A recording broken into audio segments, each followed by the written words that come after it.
지난 주일에 이미 말씀을 드렸던 대로 오늘도 같은 본문으로 두 번째 말씀을 드리려고 합니다. 다만 지난 주일에는 본문이 37절부터였는데 오늘은 43절부터입니다. 그 가운데서도 47절 말씀을 핵심 삼아서 말씀드리려고 합니다. 예전에 한창 기도원 중심으로 해서 우리나라에 은사운동이 일어났던 적이 있습니다.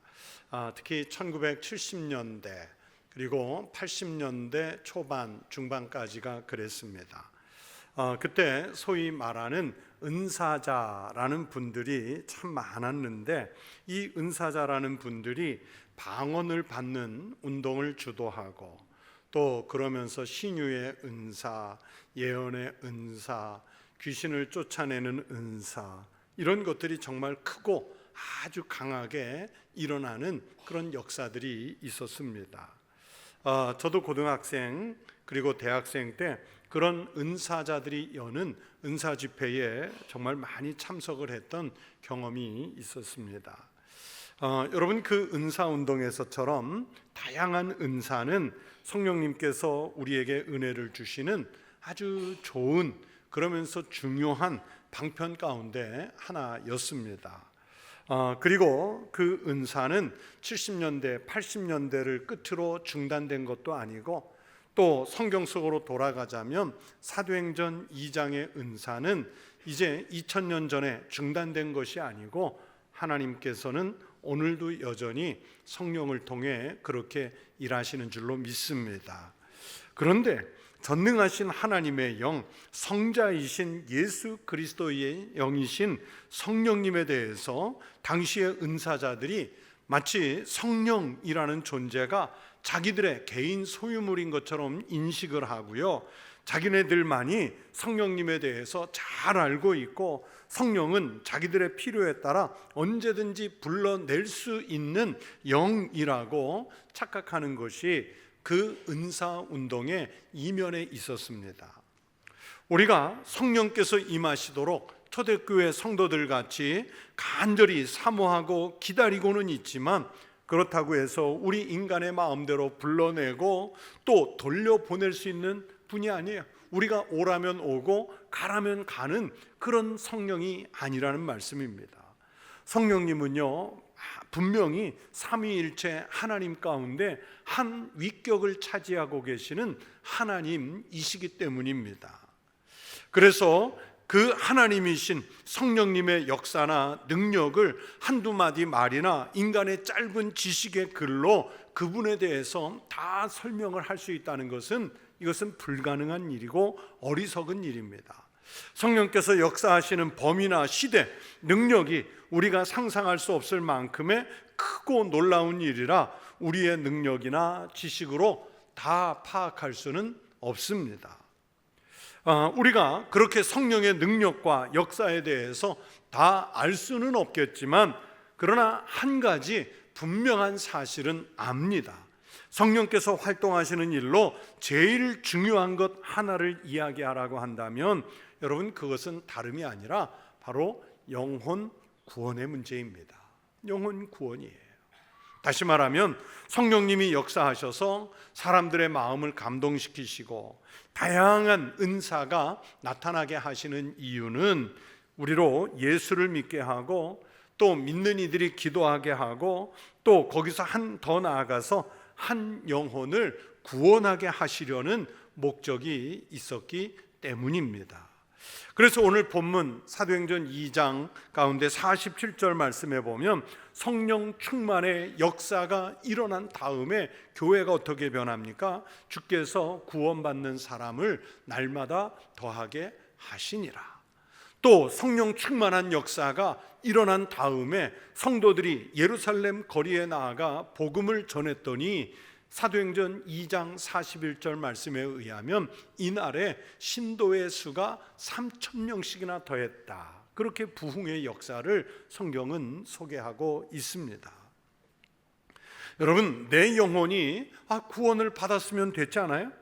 그런데 왜 우리가 굳이 다른 사람들의 영혼까지 구원을 해야 합니까? 교회가 왜 영혼을 구원하자고 자꾸 독려하고, 또 교회가 전도하기 위해서 물질과 사람을 있는 힘껏 동원을 합니까? 세상에 많은 모임들, 친목회, 동호회, 동창회 이런 데를 보면요, 다른 사람이 신규 회원이 중간에 끼어들면 불편하니까 원래 있던 사람들끼리만 모이려고 한 성향이 강하다고 그래요.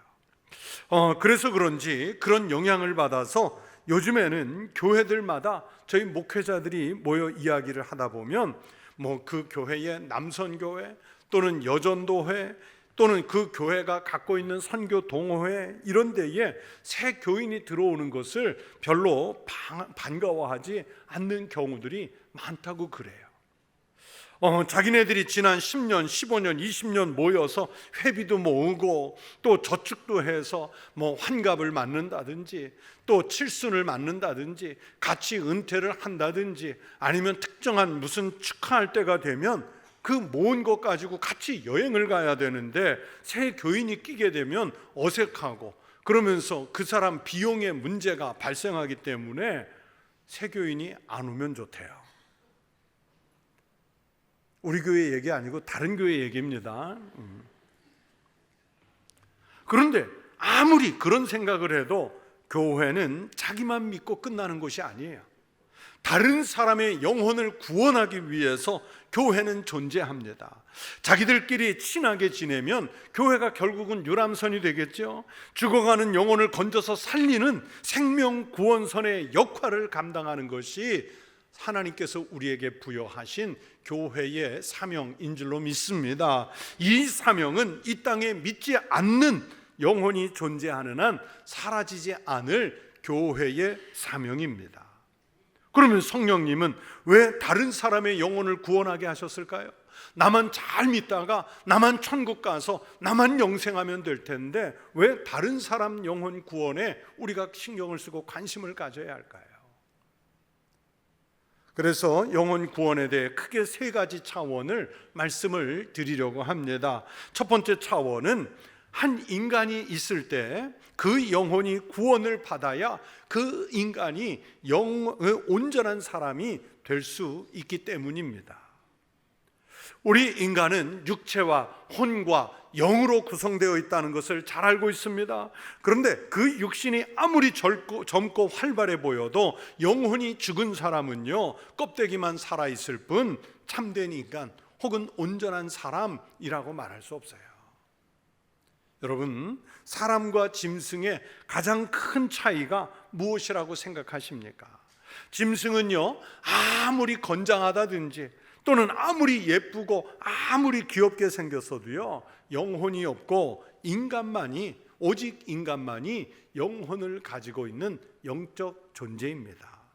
하나님께서 온 만물을 창조하실 때 여러분 다른 모든 곳에 영을 넣어주신 것이 아니라 오직 인간 아담에게만 생기, 생명, 즉 하나님의 영을 불어넣어 주셨고 그러면서 하나님의 형상을 갖도록 만들어 주셨습니다.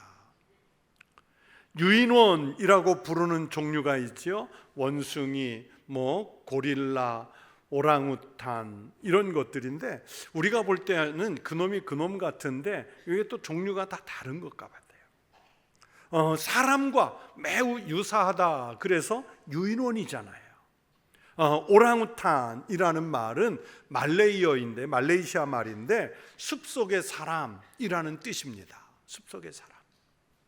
그만큼 인간과 비슷하다는 얘기죠. 행동도 비슷합니다.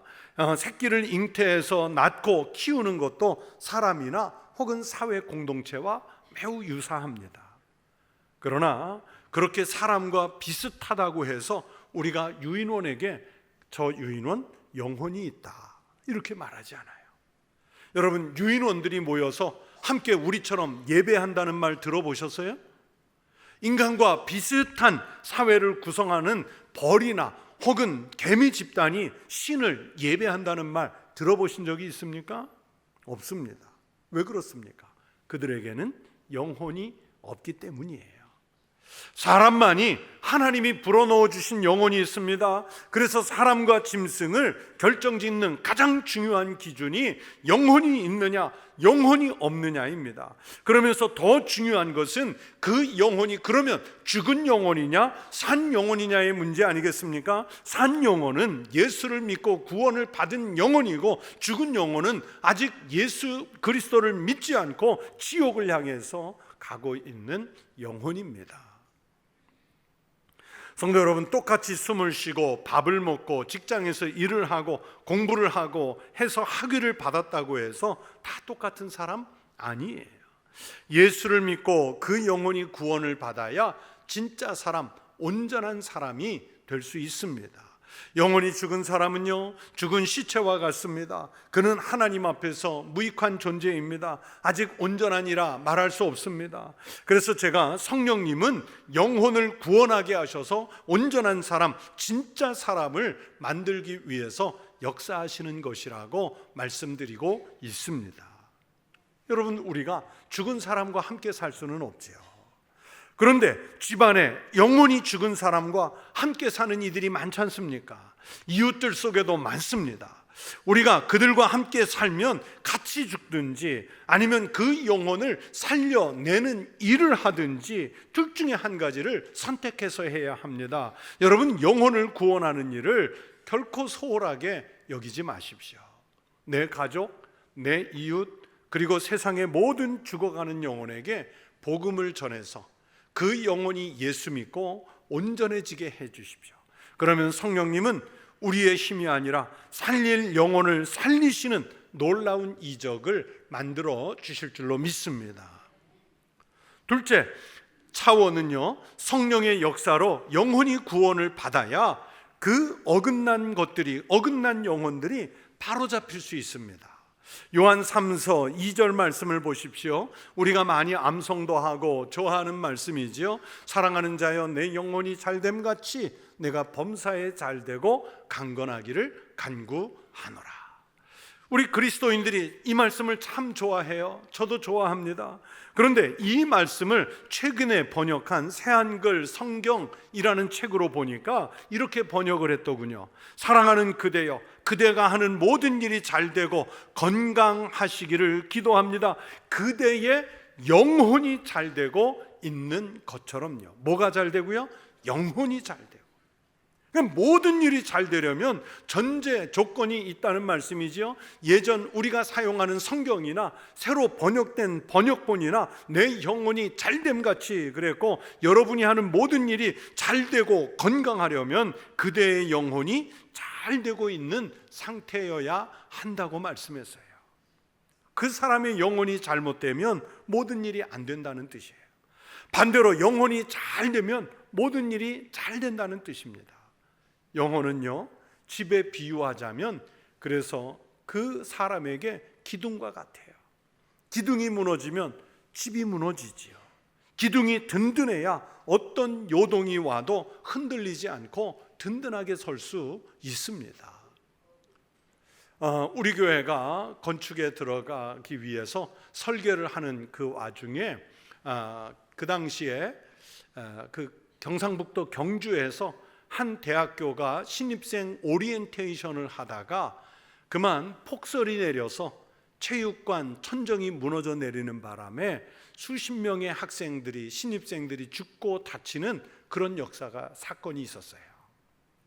그래서 그 기상 변동으로 인해서 폭설이 내려도 견딜 수 있는 그런 설계 기준이 강화가 됐고요.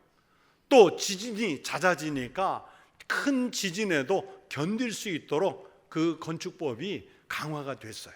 그때 우리 교회가 설계를 했기 때문에 우리도 큰 비용을 지불해 가면서 내진 강화도 하고 폭설이나 기상 재난에도 견디게 만들어졌어요.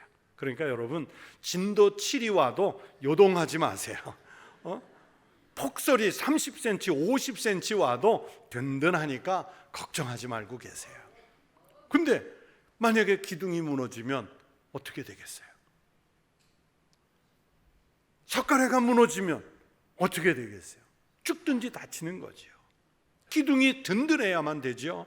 그런데 영혼이 바로 우리들의 삶에, 우리 한 인간을 구성할 때 그 사람의 기둥과 같은 역할을 하고 있습니다. 아무리 현대과학이 발달해도 손대지 못하는 영역이 바로 영혼의 문제이지요. 상담학자, 심리학자들이 무수한 사례를 연구해도 영혼의 문제는 하나님의 영역이기 때문에 이분들이 함부로 손댈 수가 없습니다. 육체와 영혼은 따로인 듯하면서도 밀접하게 연결된 신비의 관계입니다. 육체가 쇠약하고 병들면 마음도 영혼도 같이 아프죠. 반대로 영혼이 병들면 몸이 반응해서 또 몸이 아파오는 거예요. 의사 전도왕으로 유명한 이병욱 장로님이라는 분이 계세요. 우리 교회에도 오셔서 전도 간증을 하셨던 적이 오래전에 있는데, 그 의사이면서 장로님이신데 제가 부목사일 때 있던 교회 안수 집사님이셨어요. 우리나라에서는 암 환자 치료에는 황성주 박사님과 함께 가장 많은 암 환자들을 수술한 의사로 알려져 있습니다. 장로님이 쓰신 책 중에 암을 이겨내는 당신에게 보내는 편지라는 책을 쓰셔서 보내주셔가지고 읽은 적이 있는데, 거기에 이런 내용이 있었습니다. 똑같은 암인데 어떤 환자는 초기 진단, 일기 진단을 받았는데 암이라는 말에 그만 질에 겁을 먹고 자기가 죽는데요. 자기가 죽어나간대요. 반대로 3기 말이나 혹은 4기여서 의학적으로 의사가 보기에는 정말 힘든 경우인데 그래도 그 힘든 위기를 극복해내고 완치 판정을 받는 분들이 있다는 거예요. 그렇게 의학적으로 힘든 상태를 이겨내는 분들은 그 책에서는 대부분 신앙을 가진 분들이었다. 즉 그분이 장로님이시기 때문에 누구를 말하는 것이었겠어요? 그리스도인들, 신앙이 강한 분들은 그 위기를 이겨내더라, 그렇게 쓰셨어요. 그러니까 영혼이 약해지면 약한 시험에도 죽어나가요. 그러나 영혼이 강건하면 죽을 것 같은 위기 속에서도 살아나는 기적이 일어날 줄로 믿습니다. 그것이 영혼과 몸이 가지고 있는 신비한 관계예요. 그래서 성도 여러분, 영혼이 고침을 받아야 합니다. 하나님 앞에서 자기 죄를 고백하고 회개하고 영혼을 하나님께서 통치하시도록 맡겨야 합니다. 그 순간에 한 인간이 진정한 자유를 얻을 수 있습니다. 영혼이 바로 되어야 인격이 바로 됩니다. 영혼이 구원을 받아야 바른 삶을 살 수 있습니다. 하나님이 인간을 만드시고 생기를 불어 넣어주셨다는 것은 호흡을 할 수 있게 해주셨다는 말씀이지요. 그 호흡은 단지 몸의 호흡만이 아니라 영혼을 살리고 죽이는 영적인 호흡을 말합니다. 그런데 우리는 많은 경우에 그 영적인 호흡이 얼마나 중요한지를 잘 몰라요. 그래서 성경 속에서 말씀하는 영적인 호흡이 이 몇 가지 특징이 있더라고요. 그 첫 번째는 모든 영혼의 호흡이 누구에게 속했느냐? 다 하나님께 속했다 하셨습니다.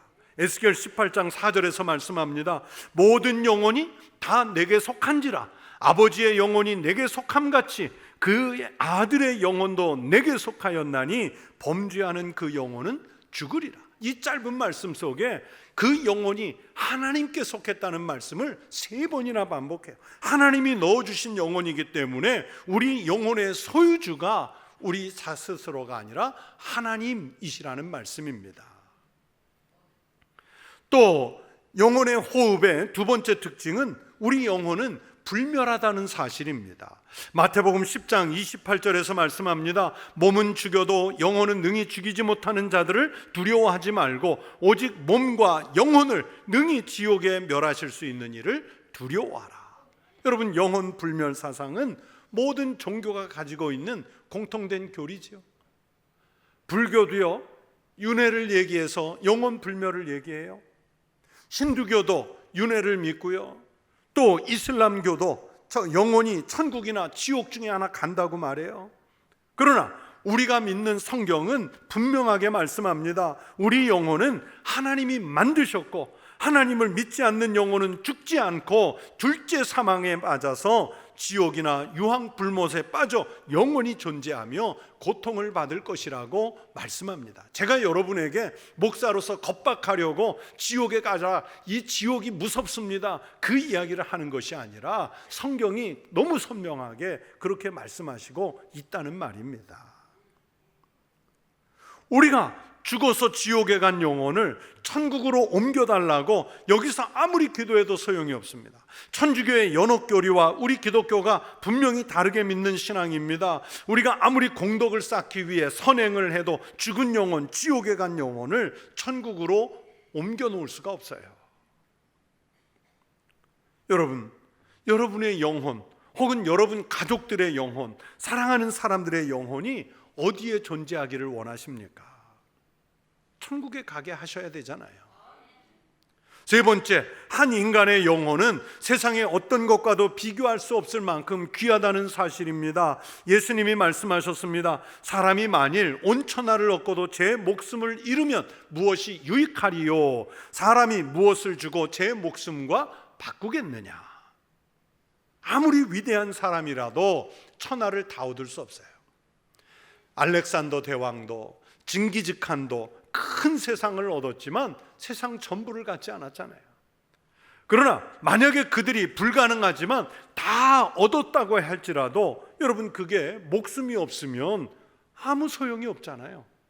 목숨이 없는데 그 세상을 다 가지면 무슨 소용이 있겠어요? 그런데 목숨보다 더 귀하고 소중한 것이 영혼이라고 성경은 말씀하세요. 누가복음 16장에 유명한 부자와 나사로의 비유가 나오지요. 부자는 그의 행색으로 보아서 왕족이 분명합니다. 또 그 집 처마 밑에 빌붙어서 겨우 먹고 사는 거지가 나사로였습니다. 둘이 같이 죽어서 하늘에 갔는데 부자는 지옥에 갔고요, 나사로는 천국에 갔습니다. 잠깐 사는 육신은 부자와 거지로 갈렸지만 영원히 살아갈 하늘에서는 전세가 역전되었습니다. 땅에서 천하를 호령하면서 산 부자였지만 그 영혼이 죽는 곳에 가니까 여러분, 그가 이 땅에서 누렸던 천하가 무슨 소용이 있습니까? 여러분, 세상적인 것들 때문에 정말 귀하고 또 귀한 여러분의 영혼을 죽이지 마십시오. 갖은 시험과 미혹거리들 때문에 영혼이 악한 것에 빼앗기지 않게 하십시오. 영혼이 죽는 길에 절대 들어서지 마십시오. 왜냐하면 여러분의 영혼은, 여러분 가족들의 영혼은, 우리가 사랑하는 사람의 영혼은 천하의 그 어떤 것보다 귀하기 때문입니다. 네 번째, 영혼과 육체는 함께 존재하는 것 같아도요, 마지막에 결국에는 분리가 됩니다. 창세기 35장 18절에 야곱의 아내인 라헬이 베냐민을 출산하다가 죽게 되었는데, 그때 상황을 성경은 이렇게 말씀하세요. 그가 죽게 되어 그의 영혼이 떠나려 할 때에. 우리도 사람이 죽으면 영혼이 떠났다, 그 말을 하지 않습니까? 사람이 죽어서 몸을 땅에 묻을 때 여러분, 그 영혼이 함께 묻히는 것이 아닙니다. 몸은 땅에서 썩어져 가지만 영혼은 영원한 세계로 들어갑니다. 모든 육체는 흙에서 왔으므로 흙으로 돌아갈 것이라고 하나님께서 창조하실 때 이미 말씀해 놓으셨습니다. 그러면 땅의 흙은 흙으로 돌아가지만 그러면 그 영혼은 어디로 갑니까? 두 길이 있습니다. 하나는 천국으로 가는 길이고 또 다른 하나는 지옥으로 가는 길이죠. 구원받은 영혼이 천국으로 가고 구원받지 못한 영혼은 지옥으로 갑니다.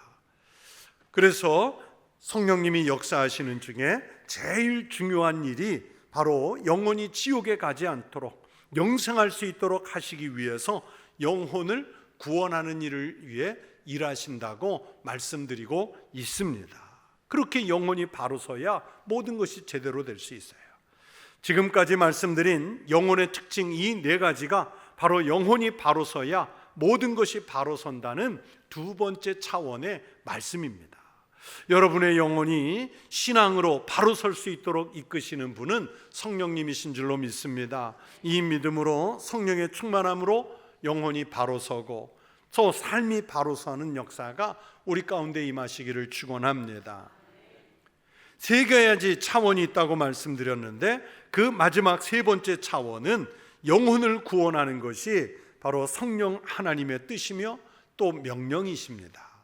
독생자이신 예수님이 왜 십자가를 지셔야 했을까요? 영혼을 구원하기 위해서입니다.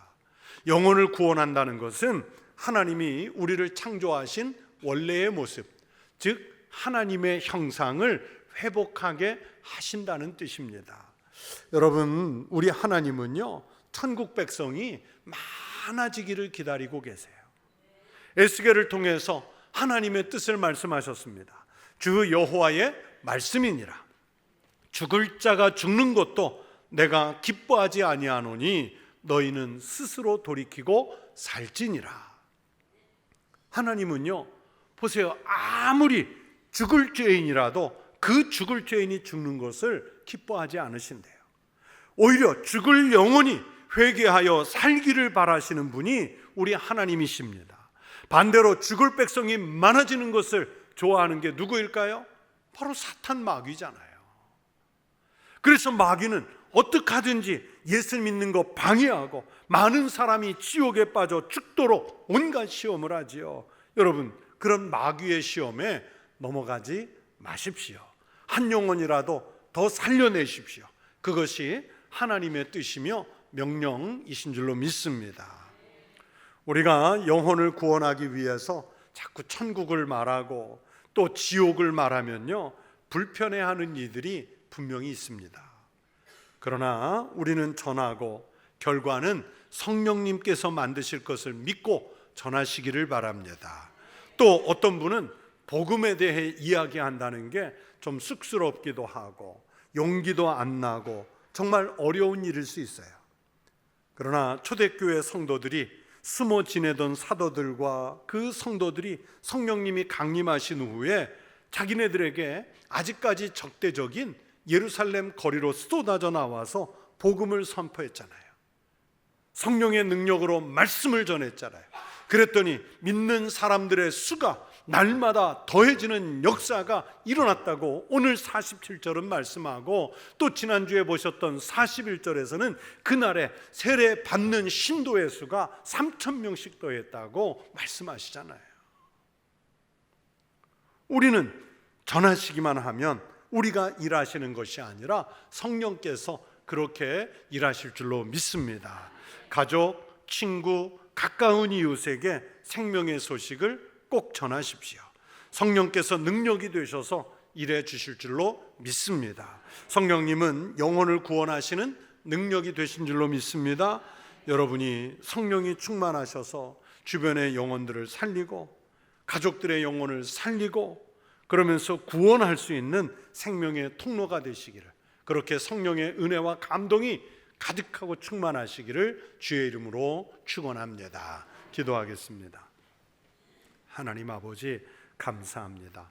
마가의 다락방에서 임재하셨던 성령의 역사로 사도와 성도들이 나아가 복음을 외쳤을 때 그 영혼들이 구원 구속을 받아 믿는 사람들의 수가 날마다 더하여지는, 즉 성령의 능력으로 부흥하는 교회가 될 수 있었던 것처럼 우리 청북교회가, 그리고 우리 한국교회가, 온 세계의 교회가 다시금 그렇게 부흥하는 성령의 역사가 일어나게 하여 주시옵소서.